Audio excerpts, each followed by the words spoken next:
nain immonde, petit poussé, faquin. Voilà comment Victor Hugo parlait de Napoléon III. Insensé, ridicule, fou pour la presse des années 1830. Et le photographe Nadar décrivait le régime de Napoléon III ainsi. Il y a le premier empire et le second empire. Napoléon III a donc fait couler beaucoup d'encre. Mais il est rare qu'un dirigeant français soit autant décrié au cours de l'histoire. Alors, pourquoi en est-il ainsi ? Eh bien car même 150 ans après sa mort, Napoléon III n'a marqué la mémoire collective que pour deux choses. Un coup d'État et une humiliante défaite. En bref, une vie d'échec. Pourtant, la vie de Napoléon III, c'est bien plus que cela. Laissez-moi donc vous raconter l'histoire du neveu de Napoléon Bonaparte, de celui qu'on appelle Napoléon le Petit.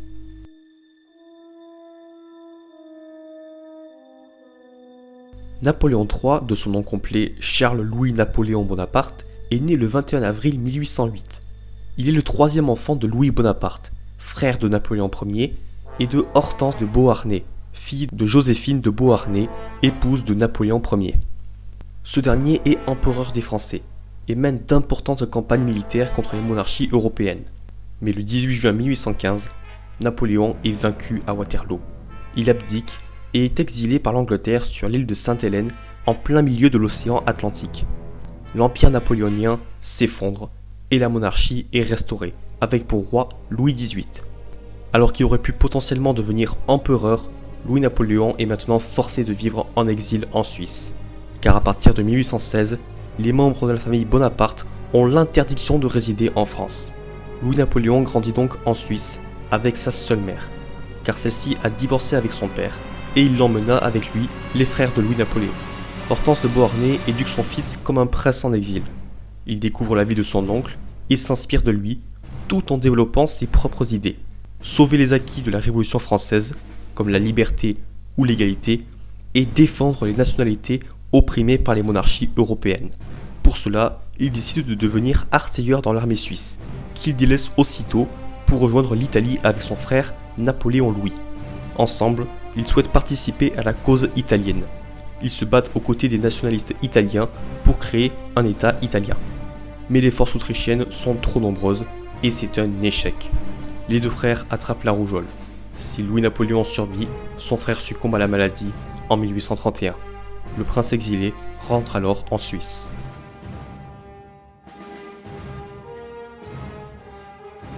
En 1836, Louis-Napoléon a 28 ans et il est troisième dans l'ordre de la succession impériale. Les deux autres prétendants étant vieux et affaiblis, il décide de saisir cette chance en tentant une prise de pouvoir en France. Il arrive à Strasbourg où il parvient à rallier un régiment. Il se dirige alors au siège de la garnison pour continuer son épopée, mais ça foire complètement. Le commandant refuse de le rejoindre et il est arrêté. Quelle déception! Le roi Louis-Philippe trouva l'affaire si ridicule qu'il décida de libérer le prince à condition qu'il s'exile aux États-Unis, ce qu'il fait en 1837. Louis-Napoléon ne veut pas en rester là. Il s'installe ensuite à Londres où il prépare sa prochaine tentative de prise de pouvoir.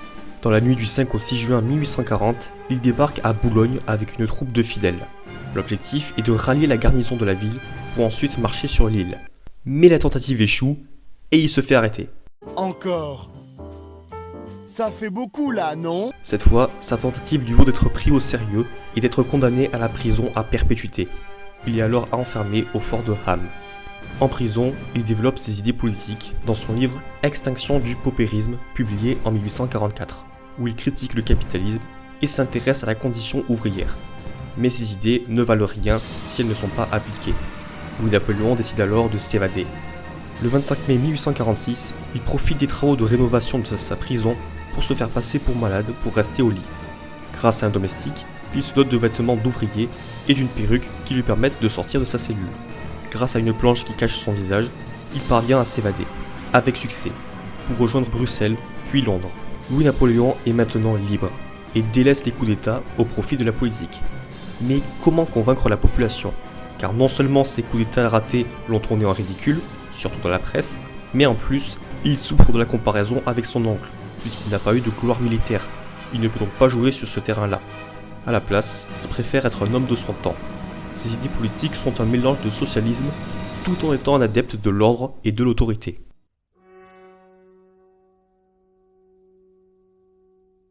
février 1848, une révolution éclate en France. Les Parisiens manifestent et le roi Louis-Philippe décide d'abdiquer. La monarchie est abolie et la République est proclamée. L'élection d'un président est attendue avec une grande nouveauté pour l'époque, le suffrage universel. Tous les hommes de plus de 21 ans peuvent voter aux élections, mais pas les femmes. Alors que Napoléon n'est pas encore candidat, il est en tête dans plusieurs départements. Il est très populaire chez les ouvriers qui ont adhéré à ses idées socialistes et chez les paysans adeptes d'un retour à l'ordre. En avril 1848 sont organisées les élections législatives. Les bonapartistes profitent de la liberté d'expression pour développer leur propagande électorale. Louis-Napoléon est élu dans 5 départements. Le 11 octobre, la loi d'exil des Bonapartes est abrogée. Il peut désormais prendre le pouvoir légalement. Le 10 décembre, Louis-Napoléon Bonaparte est élu avec 75% des voix. Ainsi, à l'âge de 40 ans, il devient le tout premier président de la République française.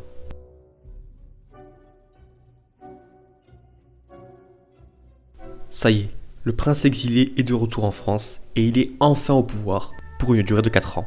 Mais quelque chose le contrarie fortement. La constitution de la Deuxième République interdit au président de faire 2 mandats à la suite. S'il veut revenir au pouvoir, il doit attendre 4 ans de plus. En plus, il ne dispose pas de beaucoup de soutien à l'Assemblée nationale. Même si le parti de l'ordre est majoritaire, il est composé de nombreux monarchistes. Les bonapartistes sont en réalité minoritaires. Pour renouveler son mandat, Louis-Napoléon demande à l'Assemblée de réformer la Constitution, mais il ne parvient pas à faire voter la réforme. Il s'impatiente et prépare dès août 1851 un coup d'État.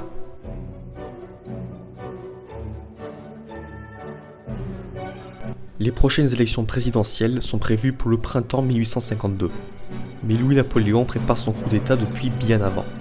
Il se lie avec des officiers qui le soutiennent et les place à des postes importants tels la préfecture de Paris. L'effet de surprise est capital pour réussir le coup d'État. Le 1er décembre 1851, les chefs de l'opposition au président sont arrêtés pour éviter qu'il ne prépare une riposte. Le lendemain, il dissout l'Assemblée nationale, ce qui est interdit par la Constitution, et rétablit le suffrage universel qui avait été réduit en 1850 pour éviter une révolte. À partir de ce moment, toute opposition au président est écartée. Le choix de la date du 2 décembre pour le coup d'État n'est pas un hasard, car elle marque l'anniversaire du sacre de Napoléon Ier, le 2 décembre 1804, et de la victoire d'Austerlitz l'année suivante. Cependant, ce coup d'État soulève beaucoup d'opposition. Des barricades sont dressées dans le faubourg Saint-Antoine près de Paris, mais elles sont lourdement réprimées et les soldats tirent sur la foule. Entre 100 et 300 personnes sont tuées. Mais le soulèvement ne se limite pas uniquement à Paris, elles ont lieu dans toute la France. Les arrestations se multiplient. Plus de 10 000 opposants sont déportés en Algérie. D'autres personnalités sont exilées, comme Adolphe Thiers, Victor Schœlcher ou bien Victor Hugo. Quelques jours après, les révoltes se calment. Tout le monde s'attend à ce que Louis-Napoléon proclame l'Empire, dont ses soutiens, mais il pense avoir suffisamment de légitimité grâce au suffrage universel. Pour rétablir l'Empire, Louis-Napoléon fait comme son oncle. Il organise un plébiscite pour savoir si la population est pour lui attribuer plus de pouvoir. Et malgré une importante abstention, le oui l'emporte à 90%. En janvier 1852, le prince-président, comme il se fait appeler, peut rendre la justice, promulguer des lois, organiser des plébiscites, et il est le chef des armées. Un deuxième plébiscite est organisé en novembre de la même année, pour savoir si les Français veulent rétablir l'Empire. Encore une fois, le oui l'emporte à 96%. Ainsi, le 2 décembre 1852, il proclame le Second Empire et se fait appeler Napoléon III. Il laissa le nom de Napoléon II au fils de son oncle mort en 1832.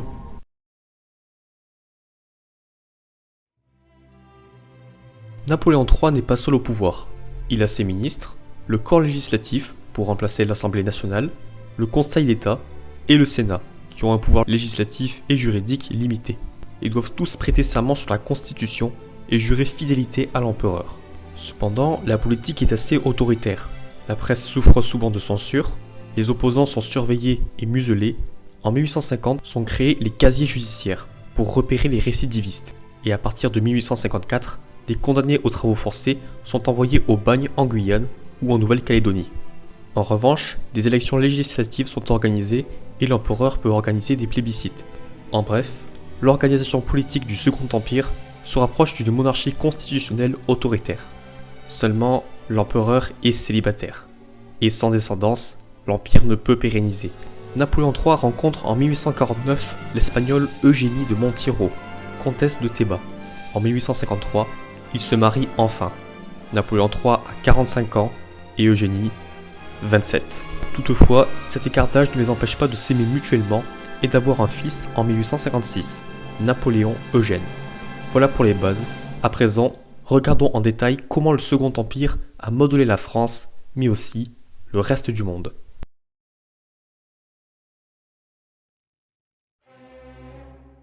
Napoléon III veut redorer l'image de la France à l'international, pas en faisant des conquêtes militaires, mais de diverses manières. Pour commencer, il va tenter de maintenir l'équilibre des forces en Europe. Il commence par se rapprocher diplomatiquement du Royaume-Uni dirigé par la reine Victoria. En 1853, il s'allie pour combattre la Russie qui cherche à s'étendre vers le sud de l'Europe, au risque de provoquer l'effondrement de l'Empire ottoman. C'est le début de la guerre de Crimée. La guerre dura 3 ans. La Russie est vaincue et la paix est signée à Paris. Le traité ne change pas les frontières, mais grâce à cela, Napoléon III ressort comme l'arbitre des affaires européennes. La France et l'Angleterre s'allient une nouvelle fois en 1856, lors de la deuxième guerre de l'opium contre la Chine, pour obliger le pays à continuer à acheter leur opium, guerre qu'il remporte. Ces succès mettent Napoléon III en confiance, et en profite pour se rapprocher diplomatiquement d'un petit pays avec de grandes ambitions, le Piémont-Sardaigne. Ce petit royaume, qui s'est illustré lors de la guerre de Crimée, rêve d'unifier la péninsule italienne. Mais seul, il ne pourra pas le faire. Il est trop faible face à l'Autriche, qui veut y maintenir son influence. Napoléon III et Victor Emmanuel II se rencontrent secrètement le 21 juillet 1858 pour discuter de la question italienne. Il est évoqué la possibilité d'unir l'Italie sous l'égide du pape, ou encore de créer une république pour ne favoriser aucun des États. Finalement, il est décidé d'unir la péninsule sous le royaume du Piémont-Sardaigne. La France l'aidera en échange d'un don de territoire, le comté de Nice et la Savoie. En 1859, la France envoie son armée en Italie pour affronter les Autrichiens, qu'elle défait lors des batailles de Magenta et de Solferino. Après cela, Napoléon III et l'empereur autrichien François-Joseph signent la paix sans le Piémont. Mais tout cela ne plaît à personne. Le Piémont voulait continuer la guerre et l'Autriche ne pardonne pas à la France de l'avoir éjecté d'Italie. Napoléon III ressort isolé diplomatiquement. Mais en France, il ressort vainqueur pour avoir réussi à triompher de l'Autriche et agrandit le territoire français de 3 nouveaux départements. Le Piémont continue donc son unification seul, mais reste frustré car la France a envoyé une garnison pour protéger les États du pape et éviter de froisser les catholiques français qui s'opposent à leur annexion, empêchant le nouvel État italien de faire de Rome sa capitale. Napoléon III a aussi cherché à faire rayonner la France, mais en dehors de l'Europe, puisqu'il a notamment entrepris la colonisation de la future Indochine à partir de 1858, en prenant la ville de Saigon et agrandit la colonie du Sénégal. À partir de 1859, il soutient la compagnie de Ferdinand de Lesseps dans son idée de construction du canal de Suez, qui malgré la source de rivalité qu'il créa avec l'Angleterre, est finalement inauguré en 1869. Cependant, la politique extérieure de l'Empire n'est pas remplie que de succès. En 1861, l'Empire envoie un corps expéditionnaire au Mexique pour obliger le pays à lui payer ses dettes. Mais il se fait repousser. Soucieux de conserver son influence sur le pays, il propose alors au prince autrichien Maximilien de Habsbourg de prendre possession du trône du Mexique, en échange d'une protection militaire de la France. Le prince accepte, et c'est le début des problèmes. Les républicains mexicains, soutenus par les États-Unis, mènent une rébellion, et le 19 juin 1867, l'empereur Maximilien est exécuté par les républicains, et la monarchie est renversée. La campagne est un énorme échec, et les troupes françaises se retirent.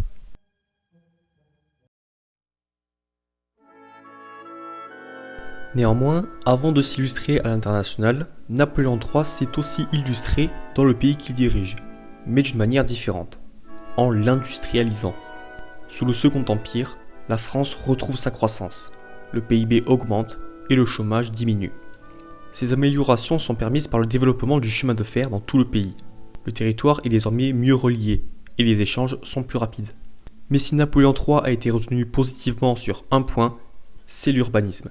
Et ce, grâce à une personne, le baron Eugène Haussmann. Étant à l'origine le préfet de la Gironde, il se fait remarquer par l'empereur pour les aménagements qu'il a effectués à Bordeaux. Ils ont la même idée en tête, aménager les villes pour améliorer l'hygiène. Ainsi, Napoléon III charge Haussmann de construire à Paris et dans plus de 150 villes des avenues plus grandes et aérées, des canalisations pour l'eau et le gaz, de nombreuses gares, boulevards, parcs, écoles primaires, bibliothèques et maisons neuves sont construites, tandis que des vieilles sont détruites. Néanmoins, il y a une ombre au tableau. Les nouveaux bâtiments haussmanniens coûtent cher à vivre, ce qui crée une ségrégation sociale en expulsant les classes populaires dans les banlieues. Mais cela n'empêche pas Napoléon III de présenter Paris comme vitrine de la France à l'exposition universelle de 1855. Un autre secteur qui connaît un important développement est le thermalisme. Napoléon III a largement financé les stations thermales en profitant de l'essor que connut le thermalisme au milieu du XIXe siècle. S'il y a des motivations économiques à cela, il y a aussi une raison personnelle à ce développement. C'est un homme malade. Il souffre d'hématurie, de rhumatisme et de calculs rénaux. Il y venait donc aussi dans l'espoir de se soigner.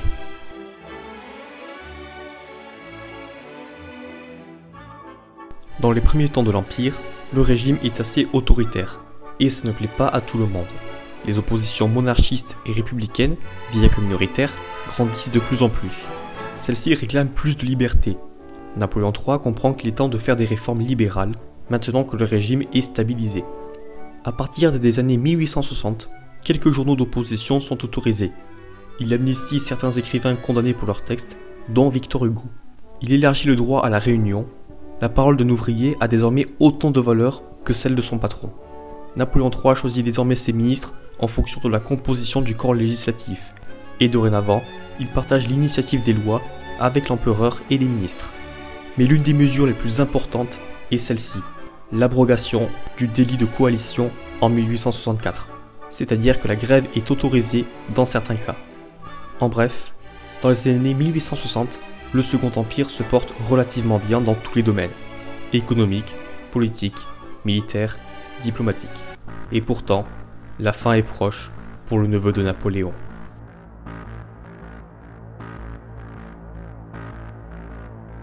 Malgré le renforcement des oppositions royalistes et républicaines, la chute de l'Empire ne vient pas de l'intérieur, mais de l'extérieur de la France.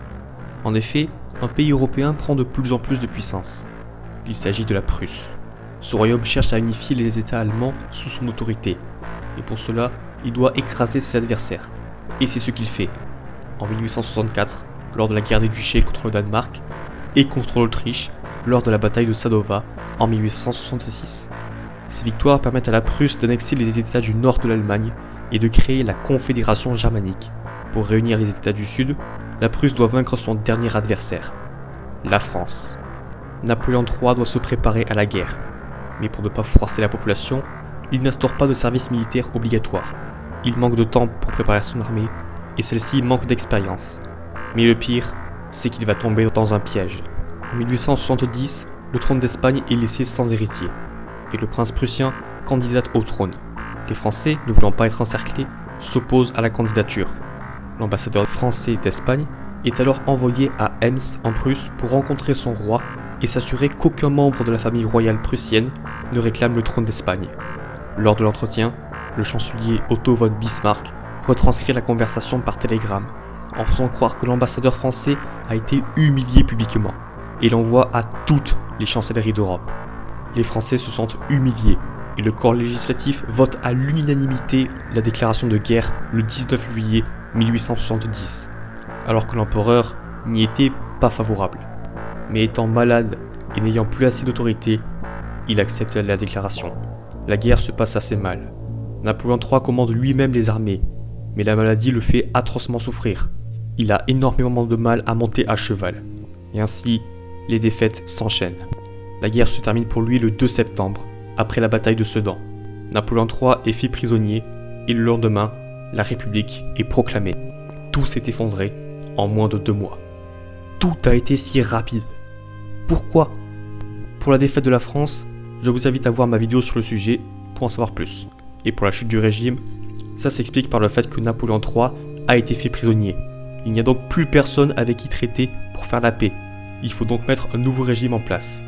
La Troisième République, qui continue la guerre avant de capituler en janvier 1871.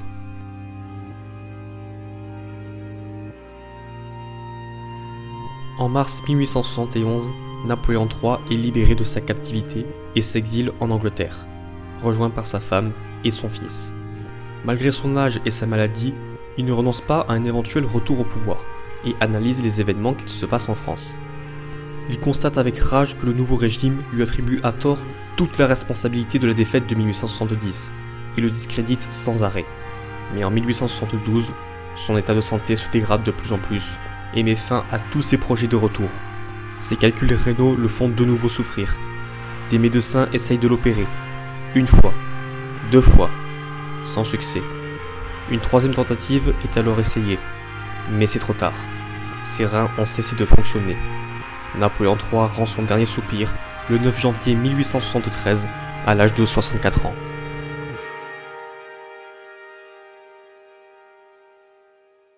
Alors, pour répondre à notre question de départ, pourquoi Napoléon III a-t-il été aussi décrié ?